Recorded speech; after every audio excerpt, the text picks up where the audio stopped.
It's beginning to look a lot like Christmas is called a Norman Rockwell painting come to life. But did you know it was written in Canada?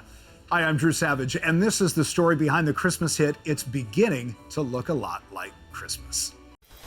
Behind the Christmas Hits with Drew Savage. Meredith Willson was an incredibly accomplished songwriter. Nominated for multiple Oscars for his work in film, he relocated to New York in the late 40s to conquer a new frontier, Broadway. He would go on to write the Tony Award-winning show The Music Man, but that was still a few years away from happening. In the summer of 1947, Willson was completely taken with the movie Miracle on 34th Street. That's right, I said summer, because one of the most famous Christmas movies ever was released on June 11th of that year. It wasn't even marketed as a Christmas movie. All the ads leading up to its release focused on the love story between a single mom who worked in a department store and a lonely single neighbor. If 20th Century Fox was trying to hide the fact that this was a Christmas movie, they did a lousy job, because what audiences fell in love with was the story of a young girl believing in the magic of Santa Claus. The movie was a smash and continued to play in theaters straight through until Christmas time. What captured Meredith Willson's attention was that this story would be perfect as a Broadway musical. He thought songs would only enrich a story people already loved. So he got to work and started writing. He didn't get too far, and before long he put the show on the back burner. However, 2 years later, while on vacation in Yarmouth, Nova Scotia, he revisited one of the ideas he had. Willson was staying at the Yarmouth Grand Hotel, and as the story goes, Christmas seemed to be everywhere. And many of those surroundings wound up in the lyrics to the song. The tree in the Grand Hotel, one in the park as well. There was even a 5 and 10 store, the precursor to our discount stores today, just down the street from the Yarmouth Grand Hotel. The song sat in a drawer for a while, but on September 18, 1951, Perry Como would become the first to record it. And then, just 2 weeks later, Bing Crosby recorded it too.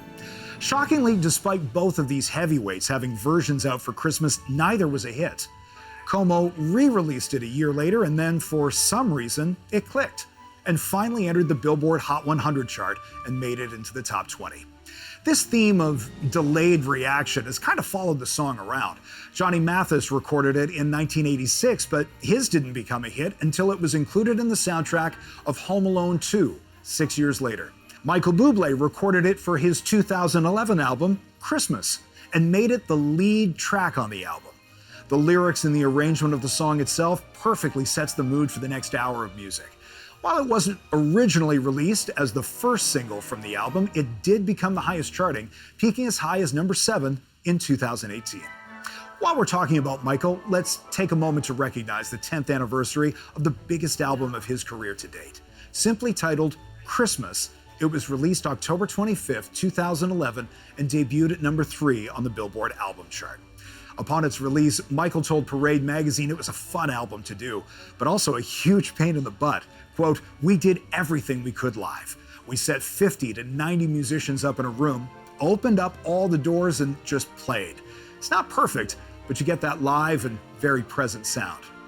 Christmas reached number 1 on December 10th, knocking fellow Canadian Drake out of the top spot with his Take Care album. Michael wouldn't surrender the number 1 position until January 14th when Adele's album 21 took over.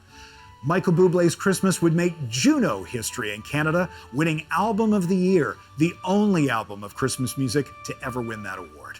It's now Michael's most successful album ever, selling more than 14 million copies worldwide, and it began with this song. As for Meredith Willson's idea to turn Miracle on 34th Street into a Broadway musical, he eventually got that project back on track. The show was retitled Here's Love and opened at the Schubert Theater on October 3, 1963. And about halfway through Act 1 of the musical, the character of Doris Walker, the little girl's mom, sings It's Beginning to Look a Lot Like Christmas. Thanks for joining us. For more stories behind the Christmas hits, click subscribe. And for even more in-depth stories of your favorite holiday hits, listen to our podcast, linked down below.